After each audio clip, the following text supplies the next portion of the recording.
I feel lucky to have grown up at a time when diversity was so much more valued. I compare that to my parents, for example, who were Puerto Rican in New York in the 1950s, which, you know, it was like that typical West Side Story where, you know, just the stereotypes that people had about Puerto Ricans in particular in New York were not always very positive. And so it was much tougher for them. And I think because of that, they actually kind of, in a way, sort of indirectly said, well, you know, you're Puerto Rican, yes, but you're really an American as well. I mean, you were born here and are being raised here. So that's kind of how I grew up, sort of, you know, knowing that at home I would have the music and the foods, you know, arroz and habichuelas, you know, the great pollo, the great pernil. And at Christmas time, you know, we would have that, I think it's called a parranda, where everyone would take an instrument, musical instrument, and dance on Christmas Eve night. But at the same time, I was also taught that you should, you know, consider yourself an American citizen, and first and foremost. And so I kind of grew up with that dichotomy of beliefs.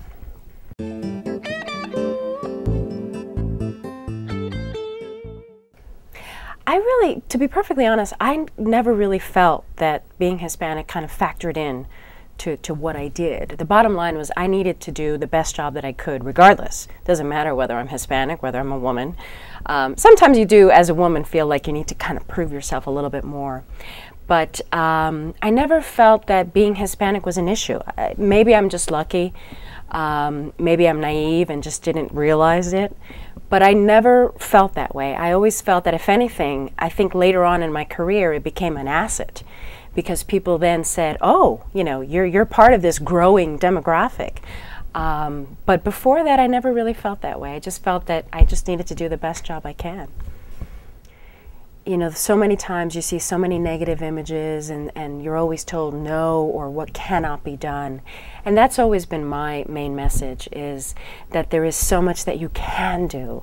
And just don't let anybody stop you. Just keep going for it.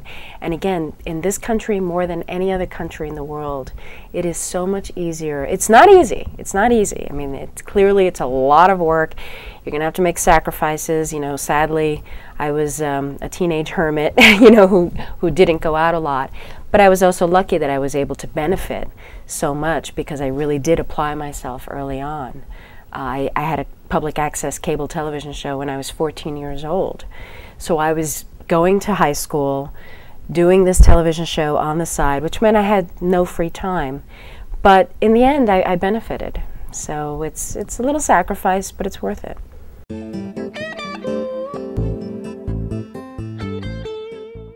That's the one thing that I love most about my job, is learning something new every single day. And the part that I like least, which I think is also one of the questions there, is, excuse me, the part I like least is clearly the hours. They're very tough hours, long hours. You know, I'm fortunate now that I usually work Monday through Friday, but I worked weekends for 10 years. I've worked the overnight shifts, and it's tough. So you have to go into the business knowing that the hours are very difficult. And you know, when something breaks, you're on call. It doesn't matter what's going on in your life. You have to run. And sometimes, you know that that's what you want to do, and you know you love your job, but it is tough.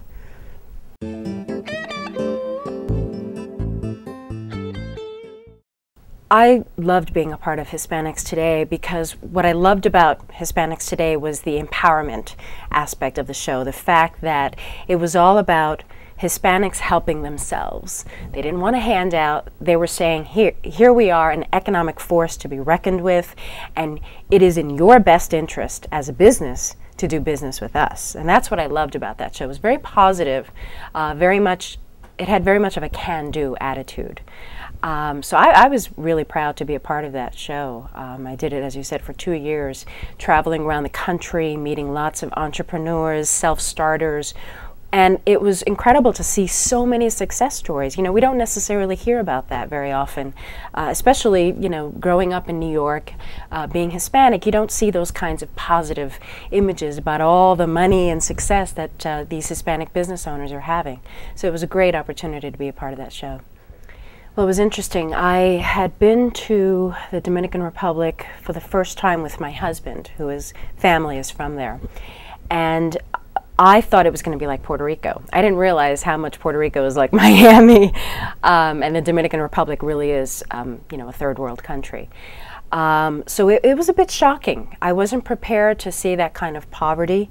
But the funny thing is, and I guess it's hard for us as Americans to kind of understand this, but it's funny to see, even though they, you know, their homes may be extremely humble and they're struggling to make a living, that these people are happy. You know, that they're enjoying their families, I guess enjoying those values that sometimes we, you know, put second or third as opposed to wealth.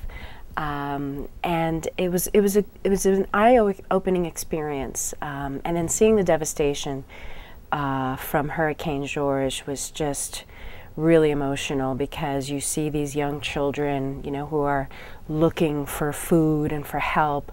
I remember one time we landed, WNBC got a helicopter for us that we were able to travel around the country in, and we landed in one spot that was completely destroyed by the hurricane, and everyone rushed to us thinking that we had supplies, that we had food, that we had medicines, and I felt so helpless. But at the same time, the way I tried to justify it in my own mind was, I said, well, maybe by telling their stories, the officials can hear about it and help them. And so that's how you try to justify it in your own mind as a reporter. I frankly love what I do now the best, which is a combination of both being in the field and being in the studio. Being in the field gives you an opportunity to be a part of news events, be a part of history. I love the fact that I can travel around the world and experience things that a lot of people don't have the ability to experience, meet people from all walks of life, and really learn. That's the one thing that I love most about my job, is learning something new every single day.